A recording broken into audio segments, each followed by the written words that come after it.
What is up, YouTube?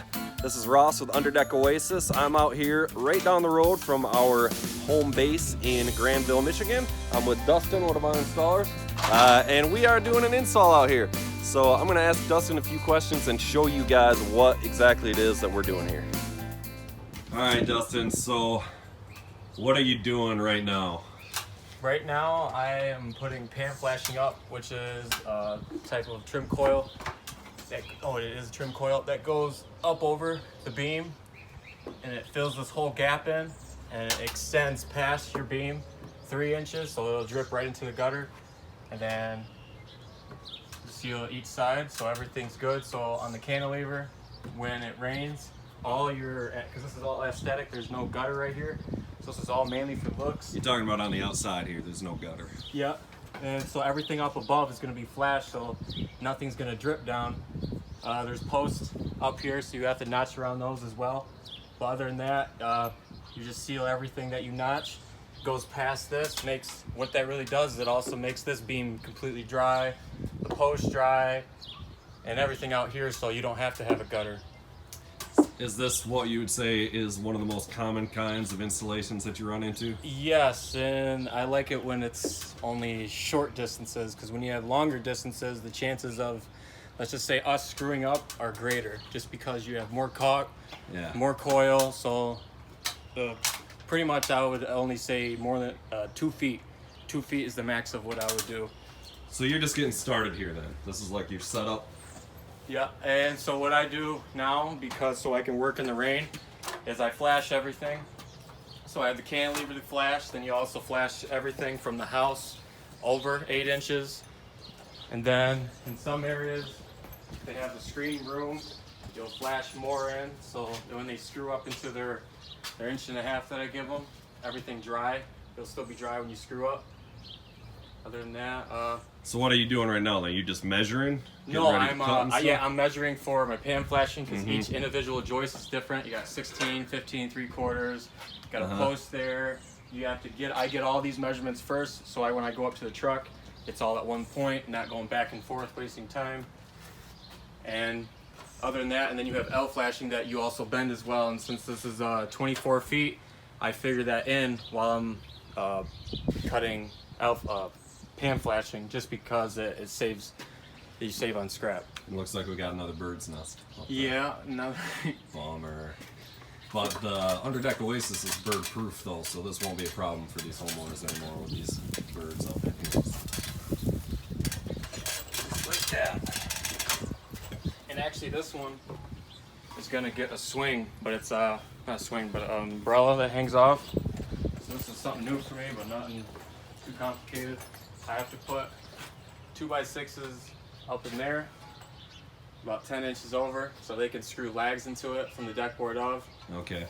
This has to be installed beforehand, so because the system's going to be up and they have nothing to screw to. Other than that. And that has to be watertight too, right? That's all going to be. Oh no, that would be on top. They just have to have a 2x6 to screw to. I see. Because the system will already be up, and when they screw through, the only thing that's going to be catching is their deck boards. Gotcha.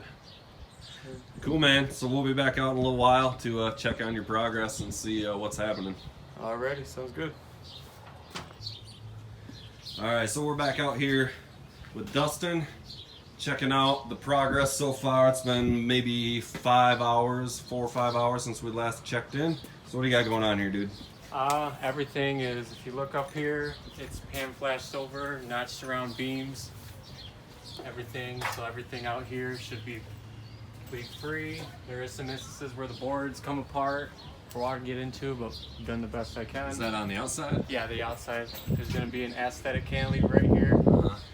But then over here, your main system, if you look up where the pan flashing's at, it's 3 inches over, so it's just going to drop into the gutter instead of onto the wood.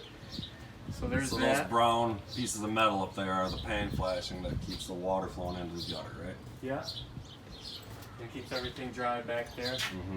And then now I did the same as well in the house. You can see right here, it's 8 inches over, and then you got the G channel, so the G channel is not going to get wet. It's already flashed over above. And then we go over here. This is where the high point's at. So I got my high point here. angled her down. And then I took the gutter and I angled that down as well. And I got the downspout over here that I haven't installed yet, but I have to put the offset with it. So everything that you've done so far is basically all about getting the water into the system and making sure that there's not leaks or anything before the panels go in. Is that correct? That and framed. Framed to a square or a rectangle, so everything is easier. And then you start slapping up everything, including this would be side cap right here that's not there. That's going to go into the gutter. And after that, the whole main system is closed off, and you just throw in panels. So you've got to put on the side cap and stuff next. What's your next move? I do it at the very end because I work everything from that side all the way down. So when I hit that point, then everything's closed off when I hit here, and then just make the last panel. It's in there. So what are you going to do now? What are you doing now? This, I am cutting panels to start the system off. I have everything ready, measurements of how much the panels are. So I come over here and I stagger them, and I know that this way's got to be bent up, and that down there's got to be bent down. So I just come in here with a 3/4 inch. That, come in again. I do all these. And this is you forming end caps? Forming just the back of the panel. So if water, for some reason, decides to come back, which it shouldn't, because everything's flowing, then it'll hit this seam right here and just go back down. So this end is going to go against the house? Yep. Yep, and then this over here, so that's just imagine that folded up. And then this, you just make a little slit. And that's the part that you fold out. Yeah, fold down so it goes into the gutter and doesn't kind of like leak a little bit outside the panel and then drip down outside the gutter. That's why we do that part right there. So I'll show you the first panel that goes in.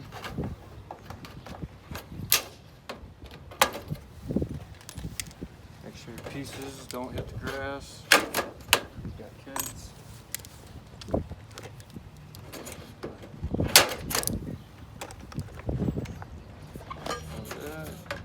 Square. Bends that one up. Ooh, and you run a little sealant in there. Yep, just in the corner. Not much. I just make sure I fill it. Alrighty, so the first one, you don't really bend down. I just did that to show you, just because it's hitting the lip. But all the other ones do. So come up. You go into the gutter first. That's where you measure from. Into your trim, against it, and you slide in, and that's good. But you make sure that it doesn't move any more than it should. Put 2 screws in the back of the side cap.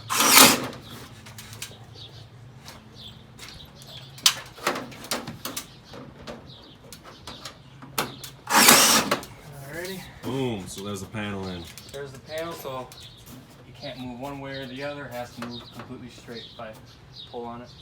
Nice, nice. So there you go, we're about halfway through right now there, and I will check back in when the panels are in, and we'll see what she looks like when she's finished. All right, guys, so we're back out here, day 2, wrapping up the project with Dustin here in Grandville. So you can see it's just about done, so we'll check in with him and see how it went. Dustin, how's it going, man? It's going good. How'd the project go? It's lovely. It's looking pretty good, huh? Yeah, always does. But yeah, I'm on the last section right here. The homeowner asked for a hanger for their umbrella. Yeah, that's right. So I gotta sandwich 2 2x6s together right here so they can screw from up top above and down into their deck boards. So is that the most challenging part of this project, is doing this part? Yeah, because I forgot to do it. But, so but other than that, I remembered to do it.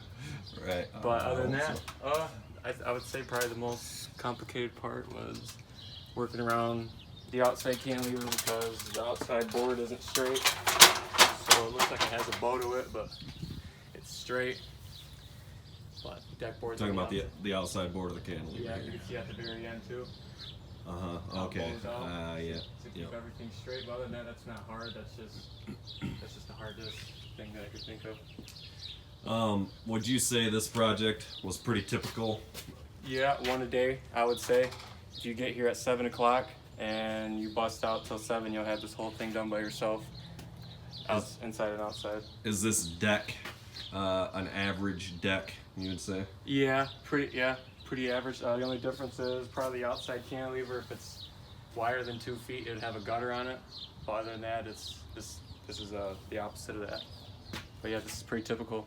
Cool, man. Well, it looks great. So we're gonna sign off, and we'll put on some after pictures when everything's wrapped up, and to show you guys what the finished thing is.